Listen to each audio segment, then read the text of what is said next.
اے نعمان بن مقرن جدوں یزدگرد دے دربار وچ گئے نا تے آپ دی پھٹی ہوئی پگڑی تے دندانے پے ہوئے تلوار نو ویکھ کے یزدگر کہن لگا اوے بھکھے ہوئے ہو اور تسی وہی نہیں سی ہوندے اور تسی انج نہیں سی ہوندے تسی انج نہیں سی ہوندے انج نہیں سی ہوندے حضرت سعد نے بھیجے سی انہاں نو تے نعمان بن مقرن فرمایا ماضی کی بات مت کر ماضی میں ہم کیا تھے اب بتا اب محمد عربی کے غلام ہیں اب بات کر کیا کرنا ماضی کی بات چھوڑ اب کی بات کر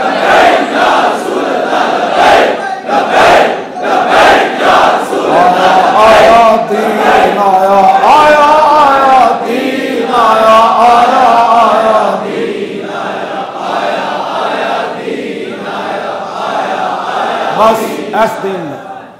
بس ایسے دین دی گل کر رہی میں کدی بھی کسی دی گل نہیں کی کیوں جب حضور کی بات ہو گئی بات ختم ہو گئی کائنات میں تو پھر صحابہ نے دسیا اسی اینج نہیں منیا کیوں جی اسی انہاں دی قالینا ویکھ کے اسکندریہ دی فتح ہوتے نا اسکندریہ جدوں صحابہ محاصرہ کیتا حضرت شرحبیل پہرے تے صحابہ نے متعین کیتے راتی بھائی تسی ساری رات فوج دا پہرا دینا اسکندریہ دا جڑا حکمران سی انہیں خچر ہوتے سونے ہیرے جواہرات لد کے نا تے صحابہ دے لشکر روانہ کر دیتا خچر پورا لدے ہویا انہاں کہا اے آپو لڑ پین گے کوئی کہے گا مینو ہیرا دے دیو کوئی کہے گا مینو سونا دے دیو کوئی کہے گا مینو فلانی شے دے دیو تے صبح اجے صادق نہیں سی ہوئی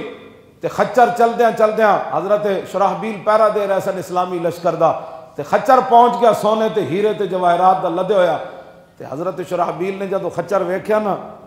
آپ مسکرا پے آپ نے فرمایا اللہ رسول کا دشمن ہمارا امتحان لینا چاہتا ہے کہ ہم سونے چاندی ہیرے جواہرات دیکھ کر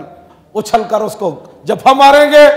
فرمایا یہ چیزیں تو ہمارے آقا و مولا نے ہماری آنکھوں میں مٹی کے برابر کر دی ہیں ان کی کیا حیثیت کیوں جی آپ نے اس خچر کا رخ جڑانا پھر اس لشکر دی طرف واپس کر دیتا اسکندریہ دی طرف تے جدو سورج چڑھ رہے سی تے خچر پھر انہاں دے لشکر جدو پہنچیا نا تے ویکھیا انجے خچر لدے ہویا تے ایک سوئی بھی اودے چوں نہ ہلی تے اس اسکندریہ دے حکمران کہن لگا ہویا آسمان دے تھلے انہاں نو کوئی نہیں شکست دے سکدا میں اس دین دیاں گلاں کرنا کیوں جی جڑے چاہ دی پیالی دی خاطر تے جناب گلی دی خاطر پرچی منکرین ختم نبوت نو دے دیون میں انہاں نال تے میری گفتگو ہی کوئی نہیں کیوں جی جڑا کھمبے دی خاطر منکر ختم نبوت نو پرچی دے دے